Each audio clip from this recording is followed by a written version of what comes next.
इंसान में सूअर की किडनी का सफल ट्रांसप्लांटेशन। क्या वैज्ञानिकों की ये सफलता किडनी मरीजों के लिए क्या वरदान साबित होगी? क्या है इसकी पूरी बात, जानते हैं। अमेरिका में वैज्ञानिकों को जीनो ट्रांसप्लांटेशन को लेकर बड़ी सफलता मिली है। जीनो ट्रांसप्लांटेशन यानी जानवर के ऑर्गन का मनुष्य में ट्रांसप्लांटेशन करना। वैज्ञानिकों ने एक एक्सपेरिमेंट के तौर पर सूअर की किडनी को महिला को ट्रांसप्लांट किया था। यह ट्रांसप्लांटेशन न सिर्फ सफल रहा, बल्कि किडनी वो पूरी तरीके से अपना काम भी कर रही है। मेडिकल साइंस में इस उपलब्धि को बहुत ही बड़ा माना जा रहा है।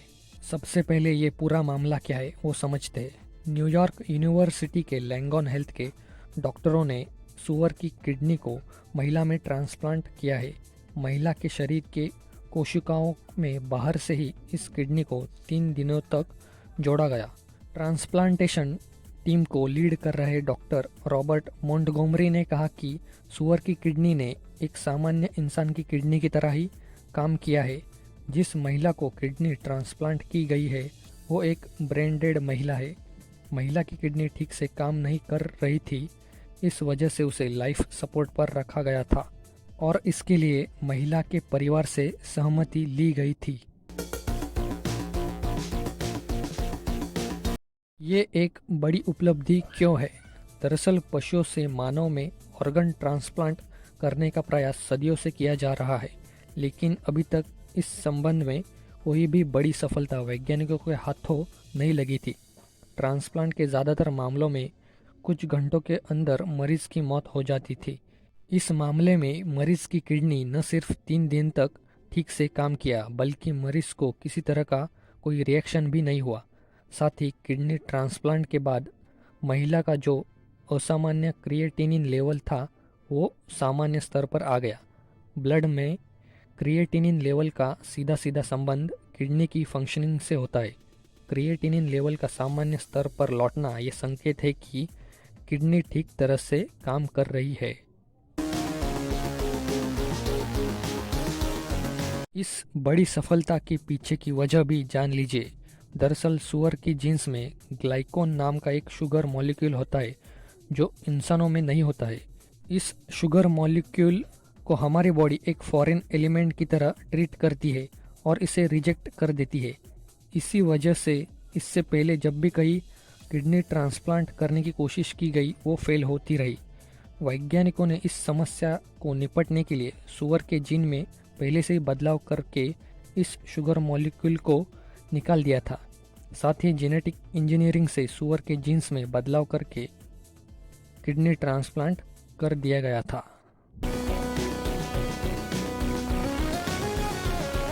इस बड़ी उपलब्धि का हमें क्या फ़ायदा होगा? भारत में ट्रांसप्लांटेशन के लिए ऑर्गन की डिमांड और सप्लाई में बहुत ही अंतर है।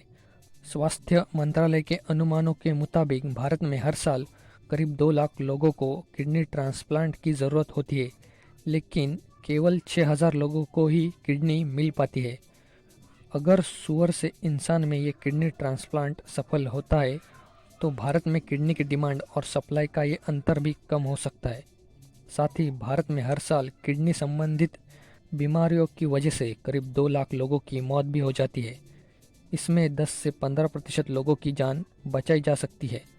हालांकि पिछले कुछ सालों में भारत में किडनी डोनेशन बढ़ रहा है, लेकिन डिमांड के हिसाब से ये अभी भी बहुत ही कम है। इस सफलता के बाद वैज्ञानिकों का क्या प्लान है? अभी यह ट्रांसप्लांटेशन एक एक्सपेरिमेंट के तौर पर था, लेकिन डॉक्टर मोंटगोमरी का कहना है कि अगले 2 साल में ही किडनी पेशेंट्स पर इसके ट्रायल शुरू किया जाएगा। साथ ही फिलहाल जो ट्रांसप्लांट हुआ है उसमें केवल 3 दिन ही किडनी को मरीज के शरीर में रखा गया। लॉन्ग टर्म में ट्रांसप्लांटेशन की सफलता जानने के लिए आने वाले दिनों में इस अवधि को भी बढ़ाया जा सकता है, ऐसा उनका कहना है। इससे पहले कब और किस तरह की कोशिशें हुई और क्यों फेल होती रही वो भी जानते। जीनो ट्रांसप्लांटेशन को लेकर सालों से कोशिशें की जा रही है। इसमें अभी तक कोई भी बड़ी सी सफलता हाथ नहीं लगी थी। वैज्ञानिक इससे पहले भी लंगूर और बंदर के अंगों को भी इंसानी शरीर में ट्रांसप्लांट करने के प्रयास कर चुके हैं, लेकिन ब्लड क्लॉट से लेकर शरीर के इम्यून रिस्पॉन्स की वजह से ट्रांसप्लांटेशन कभी सफल नहीं हो सके और फेल होते रहे। इससे पहले जून 1992 में पहली बार किसी इंसान के शरीर में लंगूर का लीवर ट्रांसप्लांट किया गया था। ट्रांसप्लांट के 21 दिनों बाद ही मरीज के पूरे शरीर में संक्रमण फैल गया था और ये संक्रमण धीरे धीरे बढ़ता गया और 70 दिनों बाद मरीज को ब्रेन हैमरेज की वजह से उसकी मौत हो गई थी। और बाद में जनवरी 1993 में 62 साल के एक शख्स को लंगूर का लीवर ट्रांसप्लांट किया गया था, लेकिन 26 दिनों बाद ही उसकी मौत हो गई थी। और 1920 से लेकर 1990 तक पूरी दुनिया भर में इस क्षेत्र में काफ़ी काम हुआ। खरगोश, बंदर से लेकर लंगूर तक ऑर्गन इंसानों में ट्रांसप्लांट करने के प्रयास किए गए और बाद में 1990 के बाद वैज्ञानिकों ने जियो ट्रांसप्लांटेशन के लिए सूअर को चुना। अगर वीडियो पसंद आया हो तो लाइक कीजिए, जिन दोस्तों को पता नहीं उनमें शेयर कीजिए और ऐसे वीडियोस देखने के लिए सब्सक्राइब बटन दबाकर ऑल पर क्लिक कीजिए ताकि हर नई वीडियो की नोटिफिकेशन आपको मिलती रहे।